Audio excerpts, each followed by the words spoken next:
नमस्कार. देशभरामध्ये एका घटनेचे मोठ्या प्रमाणावर प्रतिसाद पाहायला मिळतात. ते म्हणजे महाराष्ट्रातील पुणे येथील कल्याणीनगर येथे शनिवारी रात्री 2 ते 2:30च्या सुमारास घडलेला अपघात. नेमकं काय झालं आणि कशा प्रकारे अपघात घडला आणि त्यामध्ये 2 तरुणांचा एक तरुणी आणि एक तरुण अशा दोघांचा मृत्यू झाला. या घटनेचे वेगवेगळ्या स्तरामधून म्हणजे समाजामधल्या वेगवेगळ्या स्तरामधून ह्या वेगवेगळे प्रतिसाद आपल्याला पाहायला मिळाले. आपण ते सोशल मीडिया आणि नॅशनल मीडिया चॅनल तसेच प्रादेशिक मीडिया चॅनलमधून आपण याबद्दलची भरपूर अशी माहिती तुमच्यापर्यंत पोहोचली असते.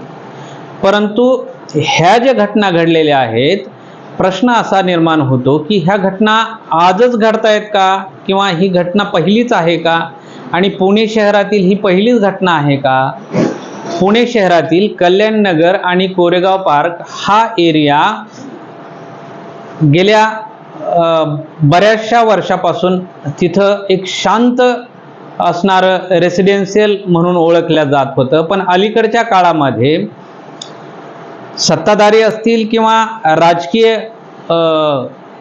जी कार्यकर्ते आहेत किंवा राजकीय स्थानिक लेवलवरची जी पुढारी मंडळी आहेत, यांना हाताशी धरून तिथं नव्याने अशी पब संस्कृती निर्माण झालेली आहे.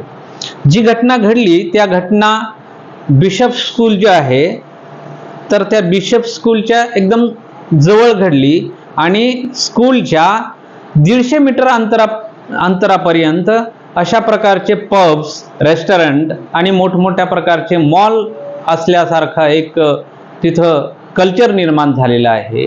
हे यापूर्वी होतं का, हाही प्रश्न आहे. मग यापूर्वी नव्हतं तर आता हा जो परमिशन दिल्या गेलेले आहेत पब्स, रेस्टॉरंट आणि अशा प्रकारचे जे पाश्चात्य संस्कृतीचं अनुकरण करणारं जे अल्कोहोल वयामध्येच अल्कोहोल सर्व केल्या जातं अशा रेस्टॉरंटमध्ये, तेही विना परवाना अशा पब्स चालल्या जातात, अशा नागरिकांमधून प्रतिक्रिया आलेल्या आहेत. तेथील नागरिक असे सांगतात की आम्ही वेळोवेळी पोलीस प्रशासनाला फोन करतो की इथे 1-1:30च्या नंतरही पब्स चालू आहेत, हा गोंधळ आम्हाला नको आहे, आम्हाला रात्रीचं शांत झोप येईल किंवा आम्हाला शांतता हवी आहे, असं वेळोवेळी फोन करून पोलीस प्रशासनाला कळवतात. पोलीस प्रशासनाने कॉल केल्याच्या नंतर गाडी पोलिसाची येते असं सांगतात, परंतु त्यावर कुठलीही कारवाई केली जात नाही. जैसे ती परिस्थिती तिथे चालू असतं असं तेथील नागरिकांचं प्रतिक्रिया मी सोशल मीडिया आणि मीडिया चॅनलवरतून आणि घटनास्थळी मी भेट दिली, तेथेही असंच प्रतिक्रिया मला ऐकायला मिळाल्या. मग प्रश्नचिन्ह हा फक्त ड्रिंक अँड ड्राईव्हचा जो गुन्हा आहे एवढ्यापुरता मर्यादित आहे का, तर बिलकुल नाही आहे. यामध्ये बरेचसे असे यापूर्वीही घटना घडलेल्या आहेत, पण तुम्ही घटना घडेपर्यंत वाट का बघता, हा असा नागरिकांचा सवाल आहे. तुम्ही आता ही घटना घडली आहे, या घटनेपुरतं पोलीस प्रशासनाने ज्या वेळेस पब्लिकचा प्रेशर येतो किंवा राजकीय प्रेशर येतो किंवा मग विविध पक्षांनी ज्यावेळेस अमितेश कुमार जे पोलीस आयुक्त आहेत त्यांना भेट दिल्याच्या नंतर त्या विरोधावर निदर्शने काढल्याच्या नंतर मग तुम्ही त्यामध्ये खडबडून जागे होता आणि मग प्रशासन जागे होतं. मग इतकी वेळ प्रशासन काय करत होतं, हा एक मोठा सवाल आहे. आणि हे जे परमिशन मिळतात पब्स आणि रेस्टॉरंट्सला, हे अवैधरित्या परमिशन नसताना हे पब्स कसे काय चालतात आणि याला कोणाचा वरदहस्त आहे, हाही प्रश्न महत्त्वाचा आहे. मग असं जर होत आहे तर मग तेथील एका नागरिकांच्या मी प्रतिक्रिया ऐकल्या, तर त्यांचं म्हणणं असं आहे की तेथील जे सत्ताधारी MLA आहेत, आमदार आहेत, तेच कुठंतरी आरोपीला जो मुलगा आहे तो बांधकाम व्यावसायिकाला त्याला बचाव करण्याच्या प्रयत्नामध्ये पोलीस प्रशासनावरती दबाव टाकून केस स्ट्रॉंग बनणार नाही याची पुरेपूर ती काळजी घेतात. तर असं का घडतं? तर याबद्दलही तेथील नागरिक म्हणतात की निदान प्रतिनिधींनी लोकप्रतिनिधींनी तरी अशा प्रकारचं जे आचरण आहे ते करायला नाही पाहिजे, अशा प्रकारची प्रतिक्रिया लोकांमधनं येते.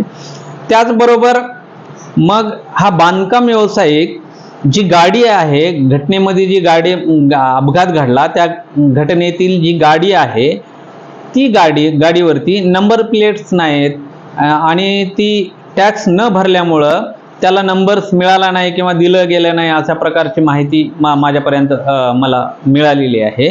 तर मग ही गाडी रोडवरती का चालते आणि यावरती जे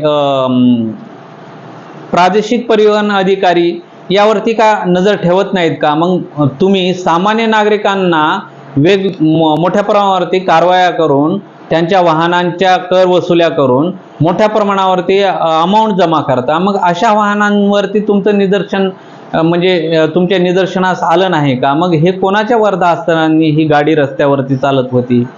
मग आणि जो अल्पवयीन मुलगा आहे, अल्पवयीन मुलांना ती गाडी त्या वडिलांनी दिलीच कशी काय, हाही प्रश्न आहे. मग दिली तर ती गाडी रोडवरती बिना नंबर प्लेट कशी काय चालत होती इतक्या दिवस, हा प्रश्न आहे. आणि अशा प्रकारचं मग ही फक्त घटना घडली म्हणून आपल्याला बघायला मिळतं. मग अशाच प्रकारचे वेगवेगळ्या शहरातील नव्हे तर मोठमोठ्या मेट्रो सिटीमध्ये किंवा जे मोठे सिटी आहेत, IT सिटी जे आहेत, तिथे आपण बघतो की पब्स आणि रेस्टॉरंटची जे संस्कृती आलेली आहे ती वाढत आहे. आणि हे वाढणारी पब संस्कृती हे पब्सवरती मर्यादित नाही आहे, तर अशा प्रकारचे मनावरती जे कुसंस्कार होतात किंवा यामध्ये गुन्हेगारी वाढण्यासाठी आपण प्रोत्साहन देतो का, असाही प्रश्न निर्माण होतो. तर आपण बाल गुन्हेगारी याबद्दल थोडंसं या व्हिडिओमधून एक संक्षिप्त रूपामध्ये मी तुमच्या समोर मांडण्याचा प्रयत्न करत आहे. नेमकं बाल गुन्हेगारी म्हणजे काय की 17 वर्षापर्यंत म्हणजेच 18 वर्ष कंप्लीट होण्याच्या पहिलं जे काही गुन्हे घडतात आणि ते गुन्हे म्हणजे बाल गुन्हेगारीमध्ये येतात. मग बाल गुन्हेगारीमध्ये बाल सुधारगृह पण केलेली आहेत.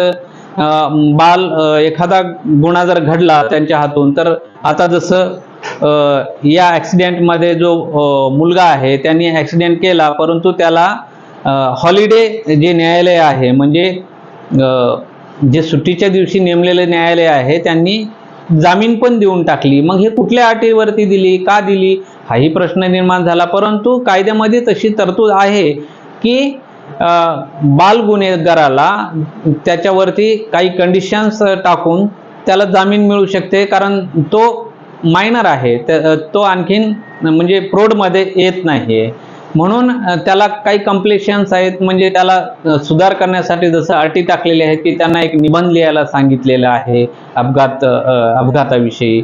आणि त्याचबरोबर चौकामध्ये जाऊन ट्रॅफिक पोलीस बरोबर ट्रॅफिक कंट्रोल करण्याचं पण त्याला सांगितलेलं आहे. बरेचसे आणखीन काही कंडिशन्स त्यांना आहेत. ह्या कायद्यात तरतुदी आहे म्हणून न्यायालयाने योग्य ते निर्णय दिलेला आहे. न्यायालयाच्या निर्णयावरती कुठलीही शंका घेण्याचं कारण नाही आहे. परंतु मुळातच ह्या घटना का घडतात, अशी बाल गुन्हेगारी का घडते, तर यावरती पण वेगवेगळे कारण आहेत. त्यामध्ये आहे की आता जे आहे ते कारण आहे की अमाप पैसा असणारी मंडळी जी आहे, अमाप पैसा असणारी मंडळी आपल्या मुलांना ते सरत नाही आणि आपल्याला बिघडवतो. जसं या घटनेमध्ये आपल्या वडिलांनी आपल्या मुलाला मायनर असताना, कमी असताना माहिती पण सेवन करतो आणि तो पार्टीला पण माहिती असताना त्यांनी त्या नमून असलेल्या गाडीची त्या बाळाच्या हातात दिली. म्हणजे या जबाबदार कोण आहे, तर कुटुंबातील व्यक्ती जबाबदार आहे.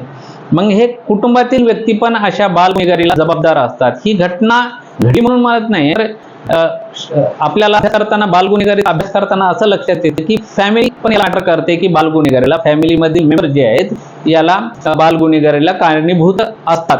कारण जर आपण स्लम एरियामध्ये बरेचसे पालक जे आहेत मुलांच्या समोर ड्रिंक वगैरे करतात आणि वगैरे करतात किंवा मग काय जे कुकृत्य करतात, तीच संस्कार मुलावर होतात आणि मुलं ड्रिंक करणं असेल किंवा मग जे काही आपल्या समोर घडलेल्या फॅमिलीमधल्या घटना असतील गुन्हे, मग त्यावरती करण्याचा प्रयत्न करतात. याला जबाबदार पण एरिया असेल किंवा निरक्षरता म्हणता येईल.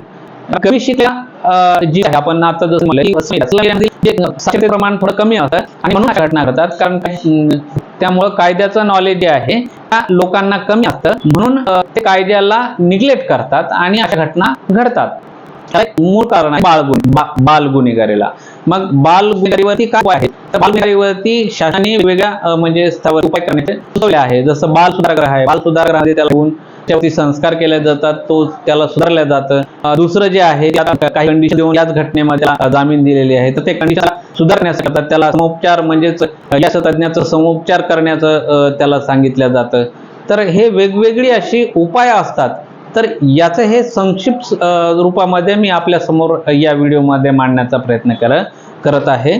परंतु येणाऱ्या काही व्हिडिओमधून मी बाल गुन्हेगारी यावरती हा जो प्रत्येक जो आता मी बोललेले मुद्दे आहेत याचा विस्तृत रूपामध्ये मी तुम्हाला मांडण्याचा प्रयत्न करणार आहे. माझे जर व्हिडिओ तुमच्यापर्यंत जर पोहोचले तर नक्की बघा, कारण त्याच्यामधून तुम्हाला बाल गुन्हेगारी बद्दलचे मी नॉलेज तुम्हाला पुढच्या सिरियलमध्ये मी देणार आहे. धन्यवाद.